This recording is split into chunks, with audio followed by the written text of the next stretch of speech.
Nancy Rawat the Bharat में आपका स्वागत है। पेश आज के मुख्य समाचार। और आज से 2 दिवसीय मिशन पर गुजरात में जेपी नड्डा। मौत की सजा पर सुप्रीम कोर्ट बनाएगी गाइडलाइन। चीन के हमले से ताइवान को बचाएगा अमेरिका। उत्तराखंड हाईकोर्ट ने सरकार को प्रमोशन में आरक्षण के लिए दिए निर्देश। अब खबर विस्तार से। बीजेपी के नेता आज गुजरात से लेकर उत्तर प्रदेश तक जबरदस्त एक्शन में नजर आएंगे।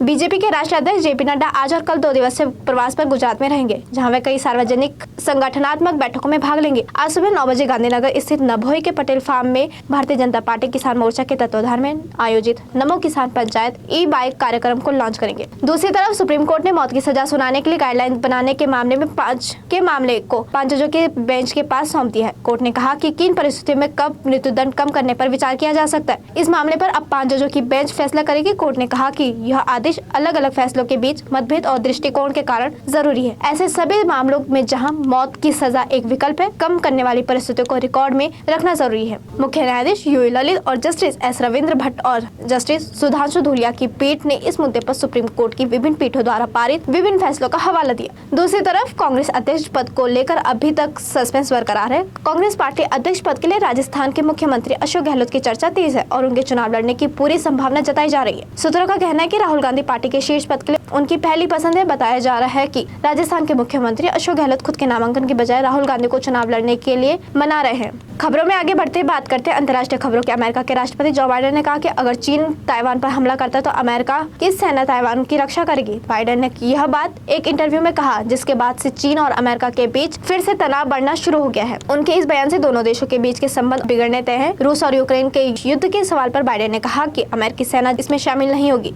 दूसरी तरफ अमेरिका राष्ट्रपति जो बाइडेन के उप सहायक कट कैपेबल ने चीन को लेकर बयान जारी किया है। उन्होंने कहा कि चीन ने पिछले कई सालों में प्रशांत क्षेत्र में अपने सैन्य ताकत का विस्तार करने की मांग कर उन्होंने इंडो पैसिफिक में US view on island session के द्वारा यह बात। कैपेबल ने कहा कि पिछले कई सालों से चीन सैन्य रूप से एक पद चिन्ह विकसित करना चाहता है। इस कारण ऑस्ट्रेलिया, न्यूजीलैंड और यहाँ तक कि पूरे क्षेत्र के देशों में चिंता पैदा हुई है। जब प्रशांत द्वीप समूह की बात आती है तो अमेरिका को कई मापदंडों की मापने की जरूरत, जिसमें टेलीकम्युनिकेशन, शैक्षणिक अवसर, शासन की भारी चुनौतियां और व्यवसायों को नुकसान पहुंचा है। अब वक्त है एक छोटे से ब्रेक का, फिर लौटेंगे। ITM हमारा, इसमें बहती ज्ञान की गंगा है, इसमें रहती प्रेम की यमुना है, सिद्धांतों का उच्च हिमालय है, भक्ति सिखाता एक तिरंगा है, गुरुकुल जैसा प्यारा ये ITM हमारा, सच्चे सपनों सा प्यारा ये ITM हमारा, ITM हमारा, ये इंस्टीट्यूट हमारा, सच्चे सपनों सा प्यारा ये ITM हमारा, ITM हमारा, ये इंस्टीट्यूट हमारा, सच्चे सपनों सा प्यारा ये ITM हमारा।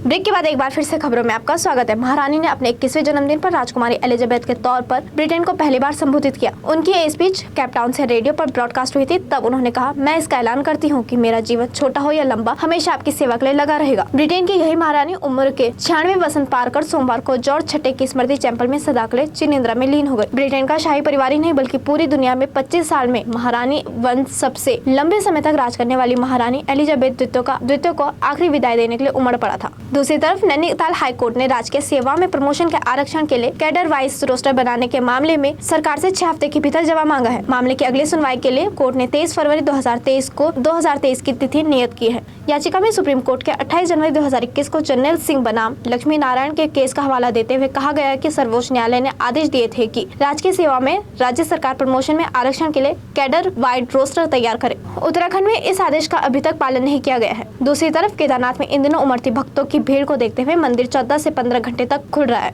यात्रियों की भीड़ के चलते मंदिर के गर्भगृह में प्रवेश अस्थायी तौर पर बंद कर दिया गया है। अब भक्तों को सभा मंडप से ही दर्शन कराए जा रहे हैं। इस वर्ष 6 मई से शुरू हुई केदारनाथ यात्रा में दर्शन यात्रियों का नया रिकॉर्ड बना है। यात्रा के पहले ही दिन 23,512 श्रद्धालुओं ने बाबा केदार के दर्शन किए थे। इसके बाद मई माह के 26 दिनों में ही 4 लाख से अधिक श्रद्धालु केदारनाथ पहुँच गए।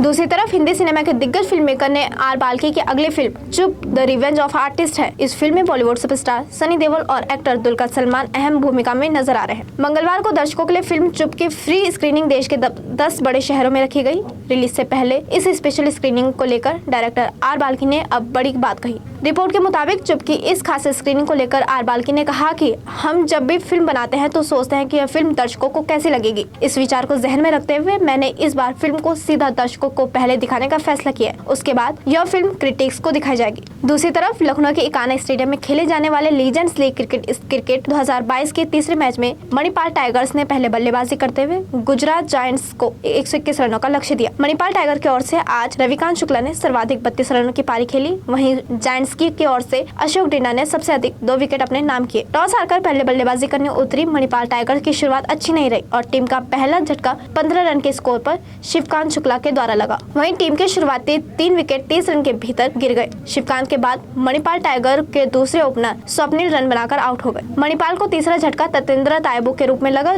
वह अशोक डिंडा के पहले शिकार बने। इसी के साथ आज के समाचार समाप्त हुए। धन्यवाद।